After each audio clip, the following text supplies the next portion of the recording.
Il ne faut pas avoir peur. Bonsoir à tous, vous êtes sur Géopolitique Profonde, la chaîne qui est là pour remplacer les médias subventionnés. Alors on va évidemment parler de Donald Trump, de ce qui s'est passé en Amérique. Et pour ça, je reçois quelqu'un qui se fait rare dans les médias comme les nôtres, mais qui est tout le temps présent sur Sud Radio, sur CNews. Vous pouvez le voir sur Les Vraies Voix. Absolument. Une excellente émission, Les Vraies Voix. Oh, merci beaucoup. Oui, qu'on anime avec Cécile de Ménibus. J'arrive pas à regarder parce que malheureusement je tourne en même temps. Ah bah oui, c'est pas de chance.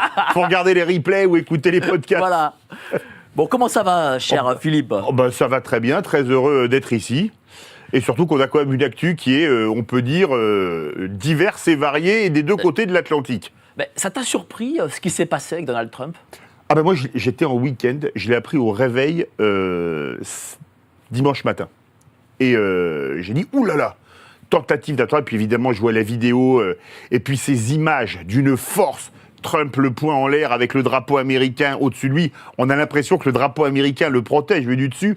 C'est une image qui a une force émotionnelle et une force tout court énorme. Je pense que le prix déjà de la meilleure photo de l'année est gagné pour son auteur. Et une autre photo qui est passée un peu plus inaperçue, c'est quand il est à quatre pattes derrière son pupitre avec un filet de sang qui coule et où on voit, moi c'est ce que j'ai ressenti, l'homme qui sort son instinct de survie. Parce il comprend, il sait qu'il a été touché, est-ce qu'il est grièvement blessé, pas grièvement, et on voit l'instinct de survie de l'homme. Et cette image est d'une force, à mon avis. Les deux images, dans deux registres différents, sont une force. L'une, c'est « j'ai mon instinct de survie, je suis par terre, et je me relève, je lève le poing, et je crois qu'il dit « fight, fight, fight Enfin, ouais. »,« combattez, combattez, combattez », avec... le drapeau américain au-dessus de sa tête. Cette photo est absolument fabuleuse. Certains l'ont comparé à la photo de Iwo Jima, alors une photo qui a fait le tour du monde. Iwo Jima, tu permets que je fasse un petit recul historique. Iwo Jima, de mémoire, est la première île qui tombe dans les mains des Américains dans la Deuxième Guerre mondiale. C'est fin février 45, je crois que c'est le 23 février 45. Et quand ils ont planté le drapeau américain, c'était pas assez scénarisé. Donc on a fait revenir 6 GIs de mémoire qui ont planté le drapeau. Alors ça n'a pas porté chance à certains parce que 2 ont été tués quelques jours plus tard et un troisième quelques semaines plus tard et 3 autres ont terminé la guerre. Et l'image était scénarisée pour montrer le drapeau américain qui flottait sur le Japon. Et la force des images, c'est fabuleux. Si tu permets que je fasse une excroissance de la photo d'Iwo Jima, c'est ce qui explique également la photo des soldats de l'armée rouge qui mettent le drapeau soviétique à Berlin sur le Reichstag. La photo a été prise 1 ou 2 jours après et elle a été scénarisée. Pourquoi ? Parce que Staline avait voulu absolument, lui qui était géorgien, que ce soit un géorgien qui mettent le drapeau soviétique sur le Reichstag, et c'était un sergent qui s'appelait de mémoire Meliton Kantaria, qui avait planté le drapeau de l'armée rouge dans une photo. C'est pas du tout pendant la bataille, c'est après, il n'y a plus un coup de feu dans Berlin, mais on scénarise, il y a de la fumée, etc. autour pour faire croire, mais là, Trump a une image qui est d'une force, je vais prendre encore un autre comparatif historique, rappelez-vous l'image où Jackie Kennedy se couche sur son mari qui est victime des tirs qui vont lui être fatales, des tirs qui vont lui coûter la vie. Cette image de elle couchée sur son mari pour le protéger, c'est une image qui est restée dans l'histoire. C'était il y a 60 ans quand même, presque 61. Et là, l'image de Trump qui se lève avec le poing en l'air, fight, fight, fight devant le drapeau. Sous le drapeau, c'est une image qui restera dans l'histoire également. C'est pas une image. Contrairement à Berlin et au Japon, qui est scénarisé. Voilà, ce n'est pas une image... C'est totalement instinctif. Voilà, c'est totalement instinctif. C'est pas Iwo Jima, c'est pas Berlin, c'est une image à l'instinct. Et je te dis, ces deux images, notamment celle qui m'a peut-être le plus marqué, c'est celle où il a 4 pattes, parce qu'on voit l'homme qui se bat pour vivre. Et ça, cette image est également d'une force. Mais alors l'autre, en plus, comme il y a le drapeau américain, le poing levé, là, il y a la force émotionnelle en plus. Et c'est pour moi alors, il y aura peut-être d'autres histoires, hein, le gros tournant de la campagne. C'est-à-dire, est-ce que tu penses que ça s'est joué ce samedi soir ? Alors, ça s'est pas joué ce samedi soir, hein, comme dirait le proverbe, c'est à la fin du bal qu'on paye les musiciens. Et dans une campagne électorale, il peut toujours y avoir, surtout aux États-Unis, une histoire qui va sortir. Je te rappelle quand même que, alors ça ne nous rajeunit pas, je crois que tu n'étais pas né, c'était en 1980. Pas encore. Pas encore. La candidature de Gary Hart, qui était un candidat américain, qui avait été ruiné parce que, alors évidemment, on va racler les fonds de tiroir, Trump y a eu droit, on s'est rendu compte qu'il avait eu une maîtresse 15 ou 20 ans avant. Quelque chose qui est quand même d'une gravité énorme. Si on avait les mêmes méthodes en France, je crois qu'on n'aurait pas eu beaucoup de présidents de la République. Pas eu Giscard, pas Chirac, pas Chirac, pas Mitterrand. et je ne connais pas la vie privée de Vincent Auriol et de René Coty, mais certains sous la Troisième République, un est même mort d'ailleurs à l'Élysée avec sa maîtresse, c'était Félix Faure le 16 février 1899. On n'aurait pas eu les chefs d'État qu'on a eu, ça c'est sûr et certain. Donc c'est pas fini. Mais je pense que cette image va vraiment imprimer dans la campagne. Enfin, ces images et cet instant vont fortement imprimer dans la campagne. Alors, j'ai vu ton Twitter et tu as parlé d'état profond. Oui. Pour toi, est-ce que c'est un type isolé, un peu fou, qui a voulu se faire Trump, ou est-ce que ça peut être commandité ? Alors, je ne vais pas tomber dans la théorie du complot. Ça peut être un fou qui prend une arme, parce qu'aux États-Unis, on achète un fusil d'assaut avec un permis de conduire, quand même. À ce que je sache, il a tiré avec une AR-15, c'est ça ? Oui. Une AR-15, c'est du calibre OTAN, c'est-à-dire la même balle, la même cartouche, la même balle que les 5,56, que pour ceux qui ont fait le service militaire, qui le regardent, que les FAMAS. Aujourd'hui, les HK416, les L85 anglais, les M16 américains, etc. Donc, c'est vraiment la cartouche de guerre. Mais là-bas, ça s'achète comme on achète, je sais pas moi, un baril de lessive ou un bidon d'huile moteur. C'est ce qu'il y a quand même d'assez dingue. Moi, je n'aurais aucune théorie dessus. Bon, a priori, c'était quand même quelqu'un qui n'était pas du tout républicain, contrairement à ce qu'a affirmé Libé, parce que Libé a quand même écrit ça, si je ne m'abuse, ce week-end, parce que j'ai vu une vidéo de lui où il dit « Je déteste les républicains, je déteste Trump ». Donc, inutile de dire que c'est pas fondamentalement un grand fan de ce que les Américains appellent le GOP, le Grand Old Party, pour qualifier le parti républicain. Alors, tout est possible. J'ai parlé de l'état profond, pourquoi ? Parce que j'ai parlé il y a longtemps, et il y a même moins longtemps, avec des amis américains qui vivent aux États-Unis et qui connaissent très bien les États-Unis. Et je me rappelle d'un déjeuner avec un ami qui connaît particulièrement bien, je ne peux pas dire son nom évidemment, mais qui me dit « Philippe, l'état profond... » et Biden était élu depuis 1 an ou 2.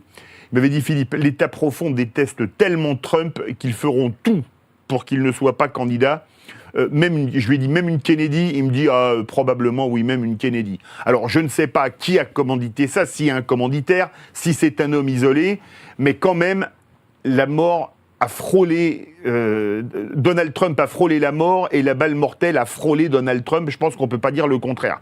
Mais Donald Trump est quelqu'un qui est honni par une partie... par 80% de l'intelligentsia américaine, quand même. Faut quand même en être conscient. Pourquoi il le déteste comme ça ? Pourquoi cet état profond déteste Donald Trump ? Parce que déjà, Donald Trump, je pense que c'est un homme qui ne s'en laisse pas compter. Vous savez, il y a un discours qui a fait Flores, à mon avis pas assez parlé, c'est quand Dwight Eisenhower quitte la Maison-Blanche et qu'il donne le pouvoir à Kennedy en 60. Il dit qu'il faut se méfier du complexe militaro-industriel. Il dit nous n'avions pas d'industrie d'armement. Et c'est vrai, parce que les Américains, même à West Point, on vous l'apprend, que les Américains ont appris à faire la guerre en France pendant la Première Guerre mondiale. D'ailleurs, pour information, c'est assez amusant, mes 2 grands-pères étaient poilus de la Grande Guerre. Un des 2 était sur le canon Schneider 155 mm modèle 1917, vous voyez, je vous dis même le type, et ce canon a été beaucoup pris par l'armée américaine à la fin de la guerre, donné, offert ou vendu, je sais pas, par la France, et c'est devenu un des canons majeurs, et ils ont appris, ils le disent, on a appris à faire la guerre en 1917-1918 en Europe. Et là, comme l'Europe est très endettée, et qu'il y a la Deuxième Guerre mondiale, ils sont obligés de faire un complexe militaro-industriel énorme. Et cette phrase à Kennedy est quand même terrifiante quand on sait comment Kennedy est décédé. D'accord ?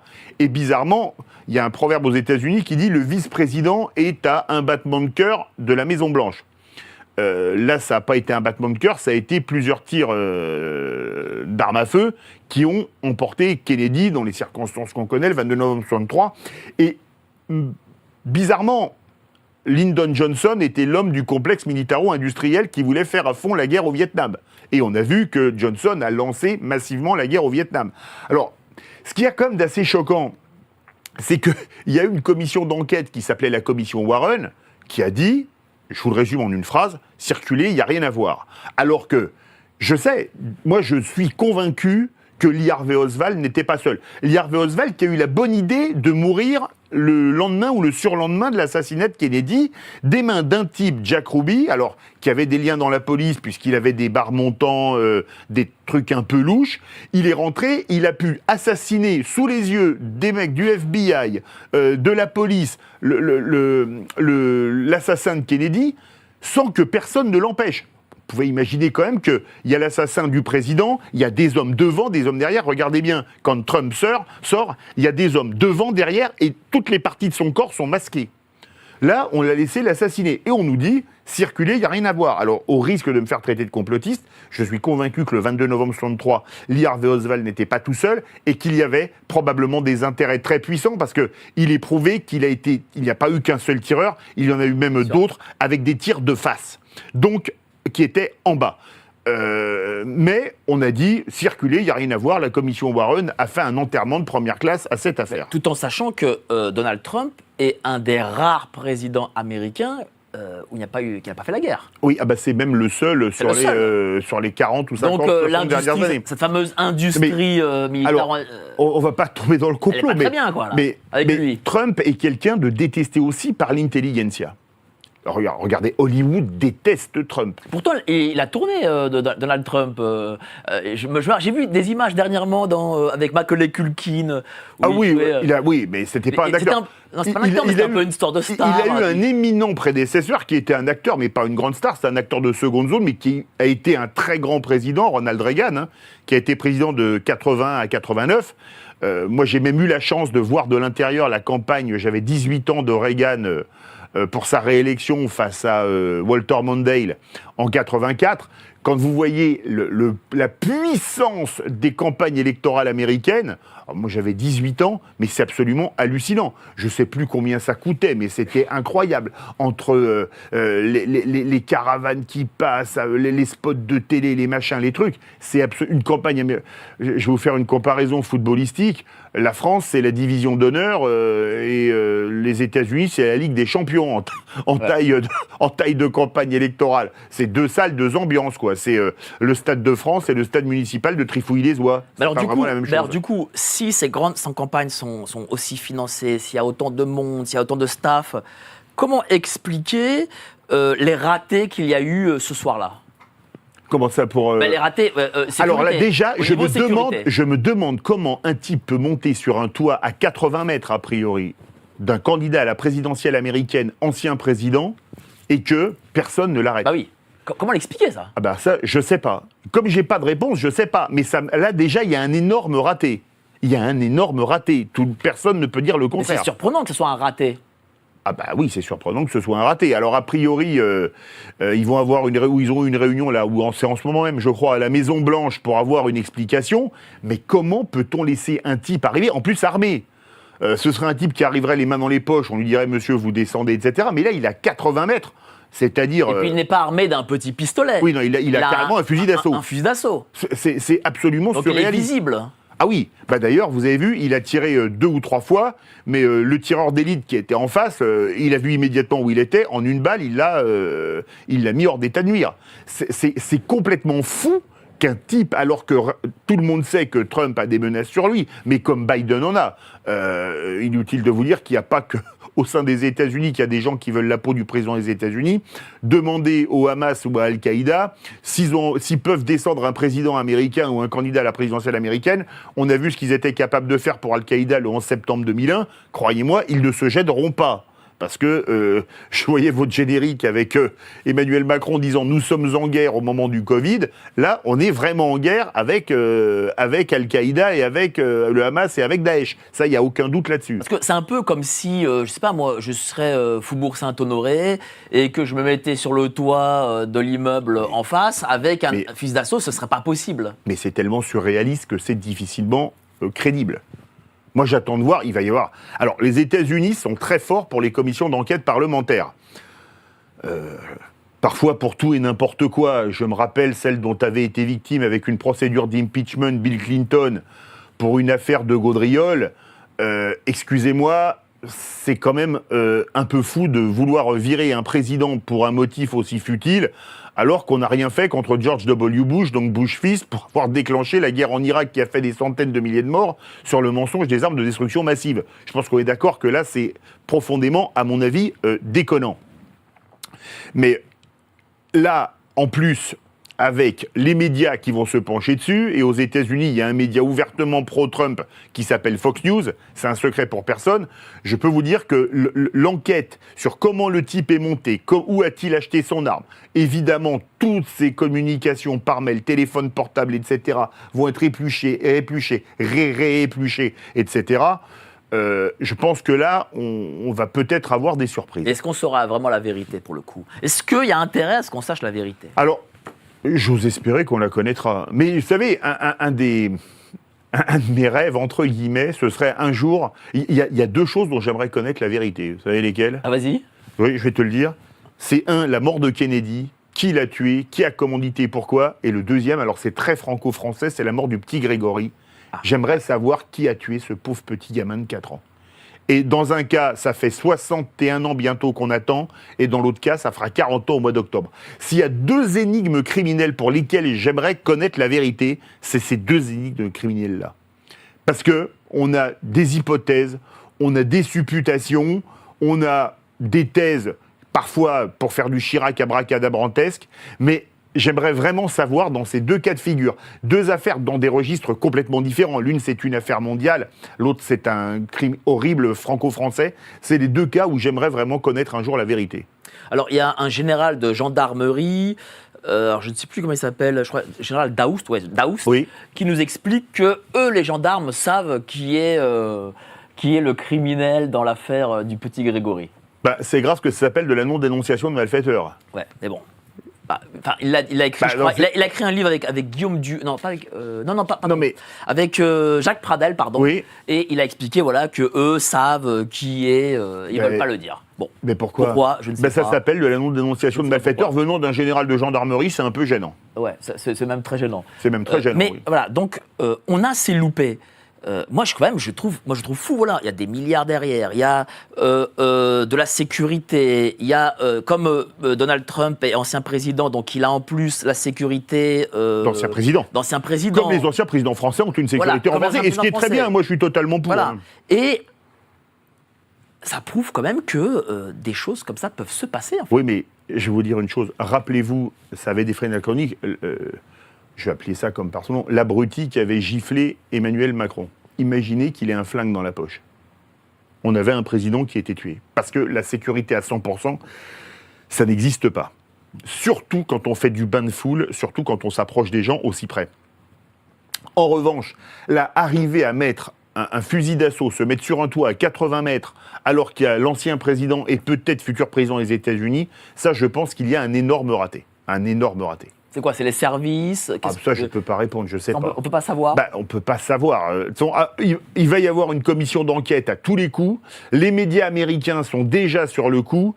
Et croyez-moi, s'il y a eu des grosses failles... Vous savez, la France, c'est un pays où on peut faire tout et n'importe quoi quand on est dans les hautes sphères. Il y a toujours un responsable mais pas coupable, une loi d'amnistie, un ceci, un cela. Aux États-Unis, c'est pas la même paire de manches. Si vous faites une grosse erreur, en général, vous la payez et vous la payez très cher. On verra s'ils la paieront. On verra s'il y a eu erreur. Voilà, on va revenir sur cet état profond et cette intelligentsia, parce qu'on n'a pas allé encore assez en profondeur. Pourquoi, quelle est cette détestation? Pourquoi, cet ami américain que tu as, t'as dit oui, ces gens-là détestent Trump. Mais la réalité, est-ce que c'est parce qu'il est un peu vulgaire, parce qu'il est un peu... par rapport à nos yeux, à nous, quelle est la vraie réponse? Ça, je ne l'ai pas, malheureusement. Mais Trump, j'y reviens toujours, est détesté par l'intelligentsia. Parce que déjà, je le redis, c'est un homme qui ne se fait pas dicter ce qu'il doit faire. Bon, deuxièmement, comme tu l'as dit, c'est pas... La presse française dit le plus grand mal de lui. D'ailleurs, c'est quand même assez amusant de voir qu'ils ont du mal à écrire le mot « attentat ». Mais ils ne le disent pas. Ça, ils ne l'ont pas dit. Hein. Non, mais j'ai même lu agression. Alors, excusez-moi, comment tu l'expliques ça? Toi, tu es des médias, comment tu l'expliques? Ah, mais parce que Trump est détesté par une grande partie des journalistes français. C'est juste une question de détestation. Pourtant, on est journaliste, on doit être factuel, on doit dire les choses. Non, mais... et là, derrière, il y a le militantisme qui arrive. Je suis un peu naïf. Hein. Mais non, mais dans ce domaine, sur Trump, le militantisme ressort de manière quasi automatique. Trump, c'est quelqu'un qu'on aime détester. Qu'ils aiment détester. Donc, parler d'attentat... Alors, il serait mort, je pense qu'ils auraient pu difficilement faire autre chose que parler d'attentat, mais parler d'agression, le type qui aime une gifle à Macron, ça, c'est une agression. C'est pas un attentat, on risque pas de tuer quelqu'un avec une gifle, même si, allez, on va me dire, il met une gifle, il fait une mauvaise chute, il tombe, il se fait une fracture du rocher, bon, c'est pas un attentat, ça, c'est une agression, et c'est une agression qui doit être sanctionnée, qui a été sanctionnée très bien. Mais tirer sur quelqu'un à l'arme de guerre, désolé, c'est un attentat. On va pas me dire quand même que Mohamed Merah, c'était pas un attentat. Quand il va tuer pour vendre un scooter ou acheter un scooter un parachutiste, on a parlé d'attentat, pas d'agression. Là, c'est pareil. Il se fait tirer dessus à l'arme de guerre, c'est un attentat, bien évidemment. Bien évidemment, mais parler en bien de Trump, et là, c'est même pas en bien, parce qu'il est victime. Et il est uniquement victime. Mais pour eux, dire le mot attentat sur Trump, mais c'est carrément pas possible. Est-ce qu'il y a aussi un côté, voilà, parce qu'on est dans une forme, je remarque qu'on est quand même dans une forme de clivage entre un mouvement patriote, voilà, parce qu'on sait que Trump est un patriote, c'est ça, et des gens d'une forme d'élite qui sont en réalité des mondialistes. Ah mais c'est exactement ça. Trump défend. Son slogan dit tout, « Make America Great Again », rendre à l'Amérique sa grandeur, d'accord ? Trump, c'est quelqu'un qui n'est pas un mondialiste. Trump, il considère qu'il y a des peuples, qu'il y a des nations, qu'il y a des cultures. Et c'est sûr que c'est tout aux antipodes du projet mondialiste. Regardez bien, quand il dit « Moi, mon but, c'est qu'en Ukraine, les gens arrêtent de s'entretuer », désolé, mais c'est un message de paix. S'il dit qu'il faut que les gens arrêtent de s'entretuer. Mais dire ça, pour certains, c'est carrément de la provocation. Je suis sûr qu'on va vous dire qu'on va le traiter de vichiste, de capitulard, de vendu, de traître, etc.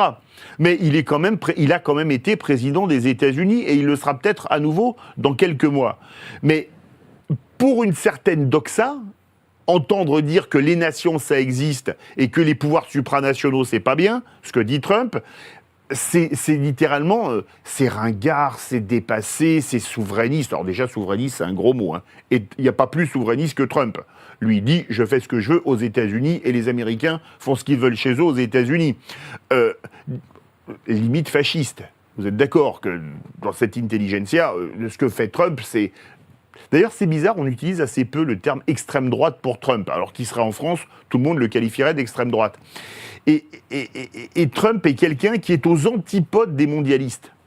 Donc lui, il veut la souveraineté des nations, les protections, les frontières, ça protège, qu'on le veuille ou non. Parce que quand on a des frontières totalement ouvertes, il y a tout et n'importe quoi qui peut rentrer, hein, de la drogue, des terroristes, etc.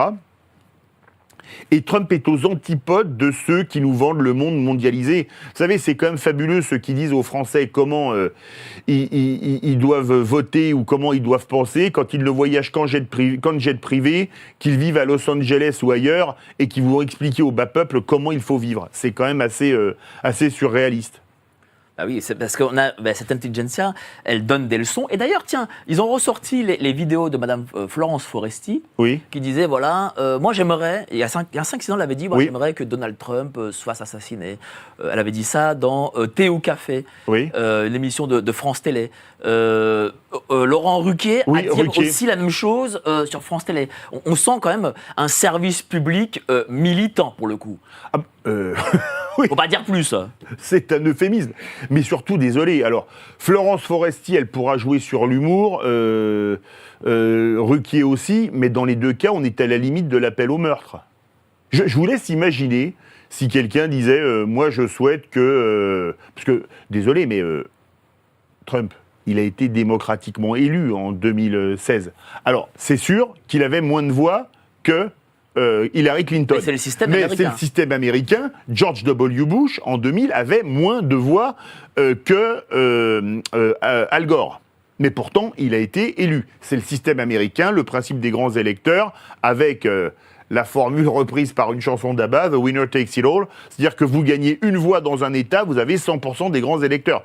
Ce qui est, à mon avis, un système électoral injuste. Mais je ne vais pas expliquer aux Américains comment ils doivent voter chez eux, puisque je ne suis pas citoyen américain et que j'aime pas donner des leçons aux gens. Vous savez, comme disait, je crois que c'était Guy Debord, je ne suis pas un journaliste de gauche, je ne dénonce personne.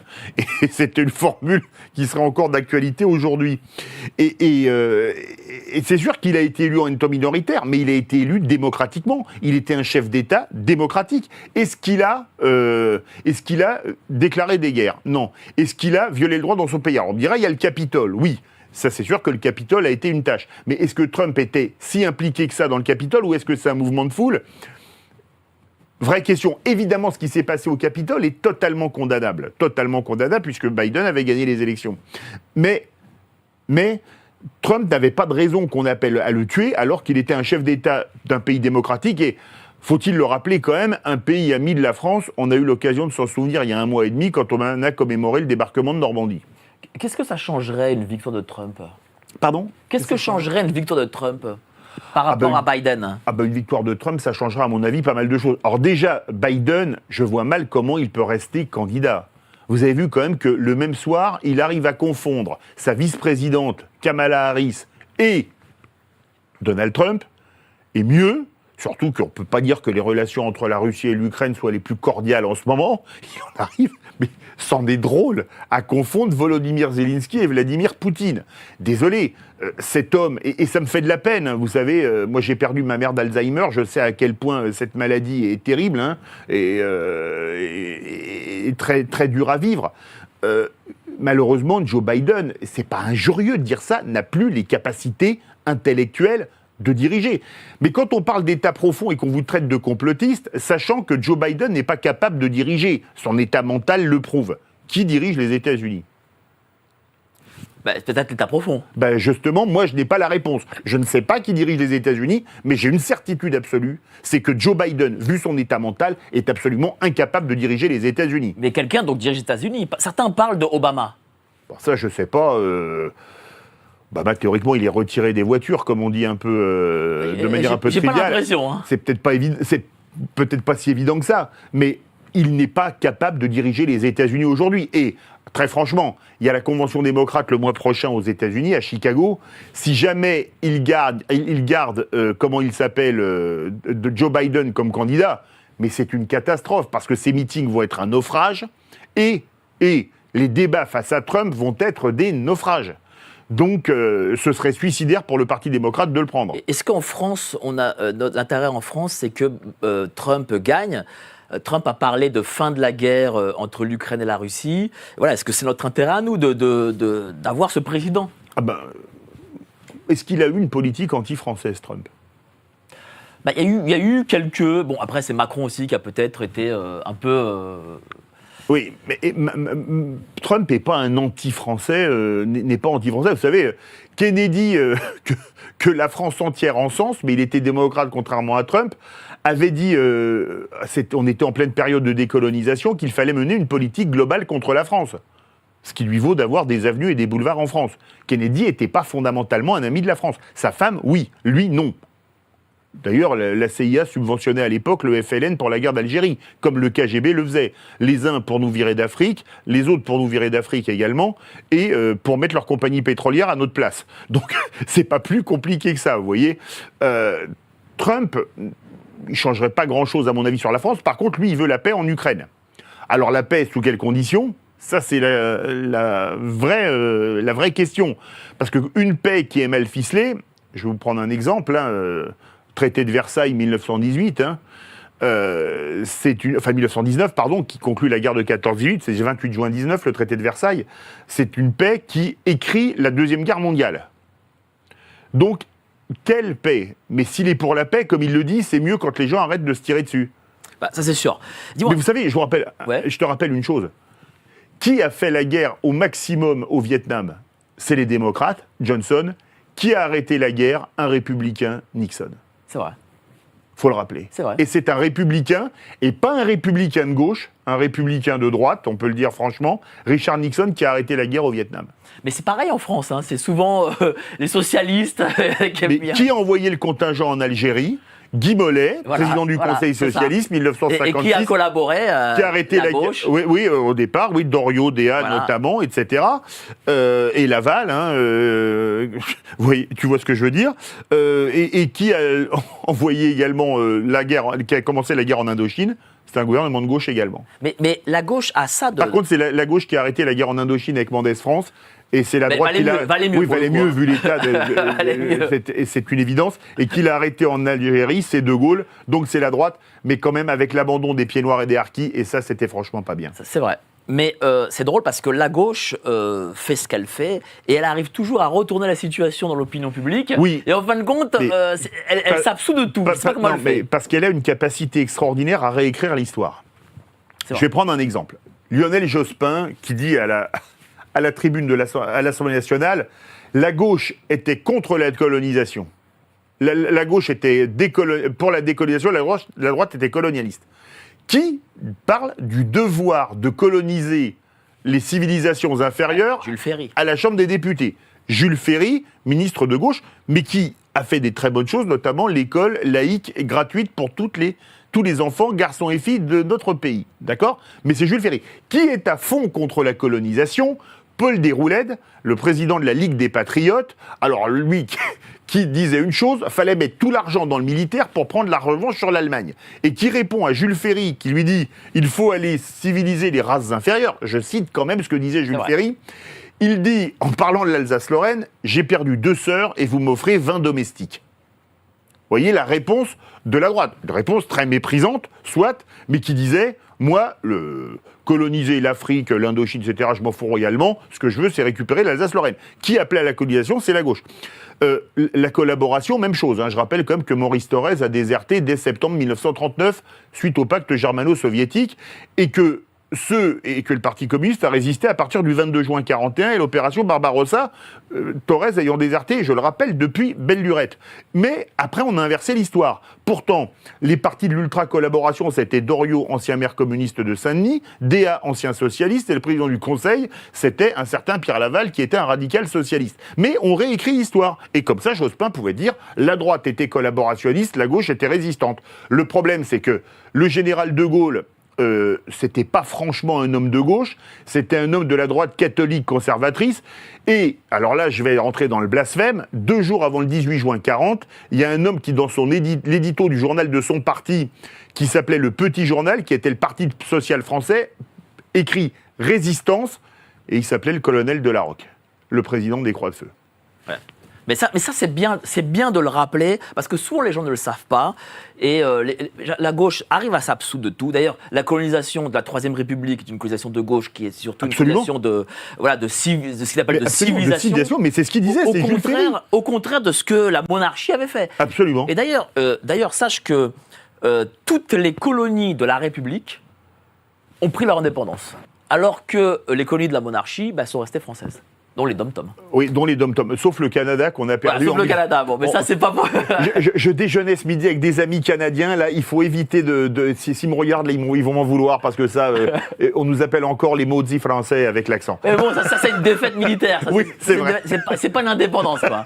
Voilà, ça faut le dire. C'est ça. Et alors, toi qui connais bien l'Amérique et les Américains, suite à ce qui s'est passé, comment le peuple américain prend ça. Quel sentiment il va avoir? Est-ce qu'il va avoir un nouveau regard sur Donald Trump? Déjà, il est victime. Ça, c'est incontestable. Il est victime d'une tentative d'attentat. Et je le dis, je le répète, je crois à la force des images. Et la force des mots. Le mot « fight, fight, fight »,« combattez, combattez, combattez », alors que le type vient de frôler la mort... je ne sais pas combien il y a de temps sur la vidéo, entre le moment où il dit fight, fight, fight et les coups de feu, il y a combien? 30 secondes? À peine, ouais. Il faudra faire le timing de la vidéo. C'est le type, en fait, quelque part, le phénix qui renaît de ses cendres. Et ça, je crois que c'est un signe. C'est quasi hollywoodien. Ah, c'est quasi hollywoodien, oui. C'est-à-dire que si j'avais fait un scénario comme ça, que je serais parti à la Paramount, j'aurais dit voilà mon scénario, il m'aurait dit monsieur là quand même. Oui, c'est peut-être vous allez un peu loin quoi. C'est peut-être c'est sûr que par rapport Rambo qui en Afghanistan arrête une division de Spetsnaz soviétique, c'est limite petit joueur. Voilà. On est bien d'accord. Clairement, ouais. Là, c'était une putain de guerre. Oui. Ouais. Parce que ouais, c'est quelque chose. Je pense que ça n'arriverait pas en France. Non. Ah, en France, on a eu 2 présidents de la République qui ont été assassinés. Oui, l'assassinat, il arriverait. Mais cette façon de faire, je pense que ça n'arrive. Non, les Américains, il faut être franc. Alors, on a beaucoup de points communs avec les Américains et les Français. On a quand même, je pense, un assez bon sens du spectacle. Hein. Mais on n'a pas Hollywood. D'accord ? On a fait des films à grand spectacle. Hein. Moi, j'adorais les films de Belmondo quand j'étais gamin, ou de Delon, ou même des très beaux films de guerre avec des effets spéciaux géniaux, Un long dimanche de fiançailles, etc. On voit la guerre dans toute son horreur. Mais les Américains, quand même, ont un sens du show qui est au-delà de tout. Mais là, évidemment, il faisait pas le show. Trump, il a failli mourir. Et là, en plus, juste au début de la convention républicaine de Milwaukee. Donc là, évidemment, il est adoubé. Et tout le parti... Alors qu'il y avait quand même pas mal d'anti-Trump au parti républicain. On pense notamment à Mike Pence, son vice-président, qu'il a laissé, qui a arrêté de le suivre il y a quelque temps. La Trump, pour les républicains, devient une évidence. Et maintenant, ça va être dur de l'attaquer parce qu'il va pouvoir dire « Moi, j'ai du courage, on me tire dessus, je me lève et il m'empêche. Mais je dis « Fight, fight, fight, combattez. Je suis un homme qui a du courage, je suis un... » En plus, c'est quand même un type qui a particulièrement bien réussi. Je crois que sa fortune, c'était 8 milliards de dollars quand il a été élu en 2016. Alors, c'est sûr qu'il venait d'un milieu quand même assez favorisé. Son père avait gagné beaucoup d'argent. Mais c'est vraiment le héros que l'Amérique, qu'aime l'Amérique. Et le fait qu'il ait parlé de Dieu, que c'est Dieu qui est sa main qui a fait qu'il n'est pas mort, qu'est-ce que ça rajoute dans le tragique même? Alors ça fait partie du folklore américain. C'était une chanson de Sheila, ça d'ailleurs, le folklore américain des années 60. Quand vous terminez un discours aux États-Unis, en général, vous dites « And God bless you all » et Dieu vous bénisse tous. Moi, j'avais vu la campagne, je le rappelle, entre Reagan et Mondale en 84, et il finissait pratiquement systématiquement « God bless you all » and « God bless America ». Ouais, c'est différent de la République laïque. Oui, c'est 2 salles, 2 ambiances, oui. Clairement, ouais. C'est clair. Alerte Info. Géopolitique profonde prend sa place dans le paysage médiatique français. Bonsoir à tous, vous êtes sur Géopolitique profonde, la chaîne qui est là pour remplacer les médias subventionnés. On investit maintenant la rue. Et on veut vous entendre. Le gouvernement de M. Macron nous a obligés et nous a enfermés chez nous. Mais on a besoin de votre soutien. Alors cliquez sur le bouton j'aime pour nous soutenir.